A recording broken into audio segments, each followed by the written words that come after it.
friends, today guys we'll discuss about our very next judgment. It is about the Keshwananda Bharti case, the year of 1973. The year of 1973. Done. In this judgment we'll talk about the what was this particular judgment was saying and what was the perspective behind this judgment via our apex court. I'm just talking about the Supreme Court of our India. Okay. सो जैसा मैं supreme court of India की बात करूँ तो article 124 is very important, और Ramban article जो है supreme court of India, जो जब सुप्रीम कोर्ट ऑफ इंडिया किसी को भी नहीं चुनता है तो वो कौन सा आर्टिकल है, you will guys let me know in the comment section. Done. So let's move further.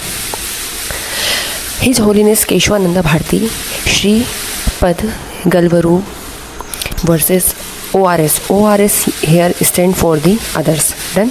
Versus state of Kerala. ये कौन से स्टेट से बिलोंग करता था?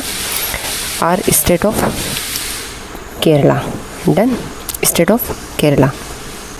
सो what happened, it was the writ petition. Writ under article 32 हमारे supreme court में जाती हैं, ये याद रखना है. Currently how many writs are there in our constitution, let me know in the comment section. Okay. So article 32 के under हम सुप्रीम कोर्ट में हमारी रिट्स जाती हैं, like one of or mandamus, or certiorari, or prohibition, then or habeas corpus, and एक और भी है. You will guys let me know in the comment section. Done.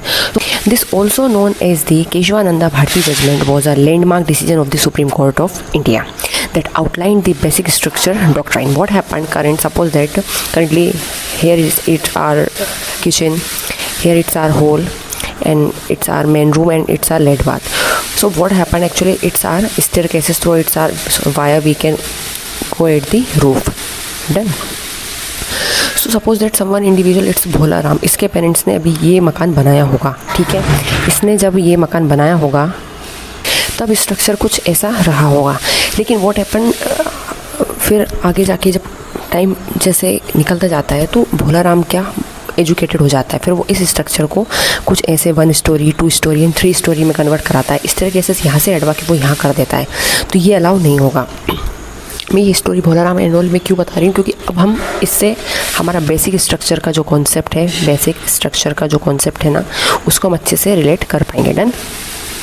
सो इसमें होगा ये कि इस जजमेंट से ये बोला गया कि जैसे भोला राम के पेरेंट्स ने जो मकान बनवाया, भोला राम के पेरेंट्स ने ultimatum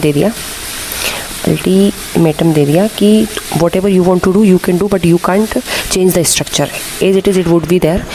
if you want to some modification, so you can do it internally, but you can't try to change it thoroughly. Okay. so यही कुछ इस जजमेंट में हमारा हुआ था. ठीक है. तो इस स्ट्रक्चर मतलब ये जो बेसिक स्ट्रक्चर है हमारा, इसमें यही बोला गया कि आप कुछ भी कर सकते हैं, बस आप जो भी बेसिक स्ट्रक्चर है हमारा उसको आप चेंज नहीं कर सकते. ठीक है. Let we continue. Okay. So Kesavananda ये कहाँ से थे, हमारे केरला से बिलोंग करते थे. Let's take a quick overview. ठीक है. हम बात कर रहे हैं के फॉर केरला, के फॉर केशवानंदा भारती केस. ठीक है. ये मुद्दा जाता है हमारे apex court, supreme court of India में. सुप्रीम कोर्ट ऑफ इंडिया हमारा आर्टिकल 124 आता है. Done. So actually supreme court of India में जब ये लैंडमार्क डिसीजन जाता है, so that outline the basic structure of doctrine, तो ये बन के आ जाता है हमारा जो इंडियन कॉन्स्टिट्यूशन है उसका आप थोरो चेंज नहीं कर सकते. मीन्स जो अर्लियर अमेंडमेंट किए गए, जो अर्लियर इसका स्ट्रक्चर रहा हो, इसका रूल्स एंड रेगुलेशन, इसका प्रोसीजर जो भी रहा हो, whatever it was, so that would be continue as it was earlier. But currently if you want to some of the amendment, so you can just what can you can do, so some of the modification you can do internally. Okay. The court in the 7/6 decision asserted its right to the strike down the amendments to the constitution. ठीक है. strike down कर देना means किसी चीज़ को deny कर देना, deny to something. Okay. So the case is also known as the fundamental right case. Why it is also known as the fundamental right case? The court in a 7/6 decision asserted its right to strike down amendment to the constitution that were in violation of the fundamental architecture of the constitution. कि आप जो भी constitution का हमारा, ठीक है, so ये जो कॉन्स्टिट्यूशन है इसके आप फंडामेंटल मतलब बेसिक आर्किटेक्चर को आप क्या नहीं कर सकते, मॉडिफाई नहीं कर सकते। फिर क्या होता है इसमें, उस टाइम कौन थे, जस्टिस हंसराज खन्ना, याद रखना है जस्टिस कौन थे उस पर्टिकुलर टाइम में, justice Hansraj Khanna. Argued that the constitution possesses a basic structure of the constitutional principles and value, की इसमें बेसिक स्ट्रक्चर है, प्रिंसिपल्स एंड वैल्यूज़ है।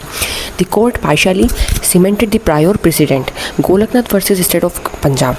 ये Golaknath versus of state of Punjab से बिलोंग करता था एक और जजमेंट, ठीक है। तो ये उसको कहीं ना कहीं सीमेंटेड करता है पार्शियली, कुछ हद तक उन चीज़ों को ये अलाउ करता है इस पर्टिकुलर जजमेंट में। तो किससे रिलेट कर रहे हैं हम, केशवानंदा भारती केस जजमेंट, जो कि बेसिक स्ट्रक्चर की बात करता है। किससे कोरिलेट किया हमने, Golaknath versus state of Punjab की। हाँ, कुछ चीज़ें उसकी कुछ हद तक सही थी। Which had that constitution amendment through article 368। अगर हमें constitution of India, suppose that ये बुक है, ठीक है, जो कि हमारे लिए बाइबल का काम करती है, हमारे राइट्स, हमारे रूल्स रेगुलेशन है, इसमें all of the constitutional and another bodies are included.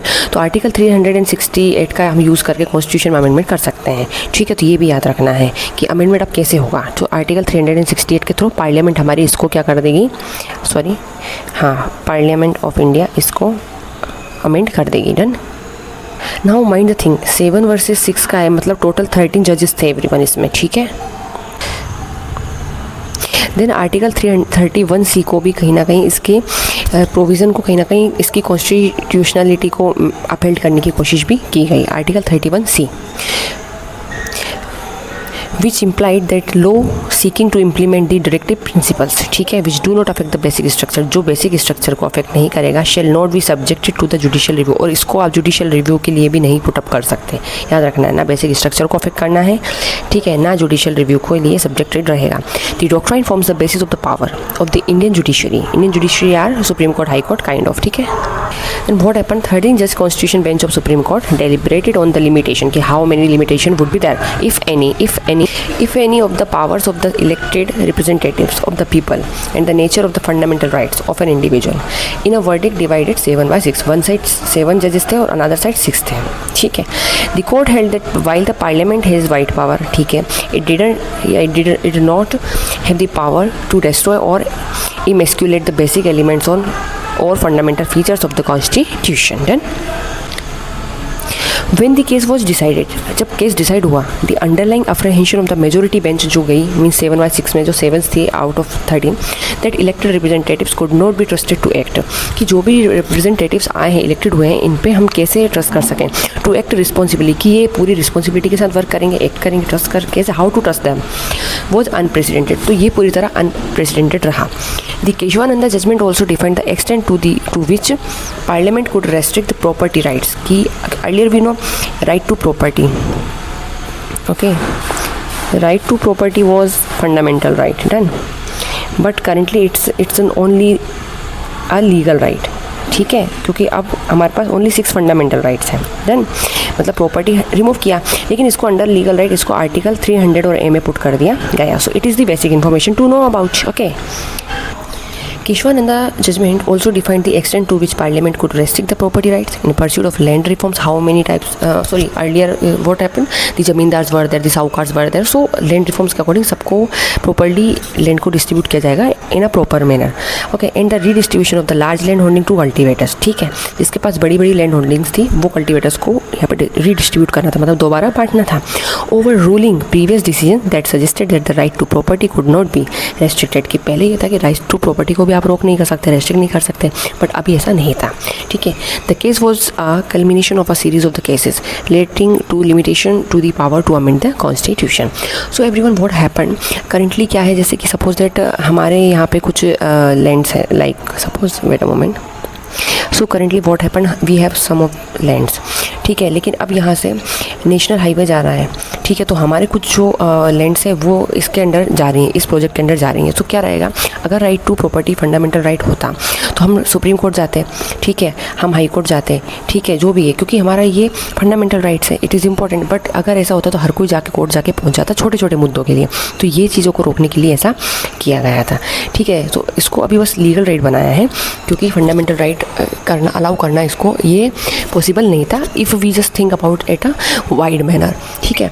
So everyone, apart from these judgment, here are again some list of the some of important judgment. In my next session I will definitely cover Till then you can also go through why these judgment it is are important. In my previous lecture series I have been talk about the right to privacy and another judgment and 61 amendment of the lower the age limit from 21 to 18. So it is also mentioned in my lecture series, so you can go through. For more update, stay tuned. Thank you so much.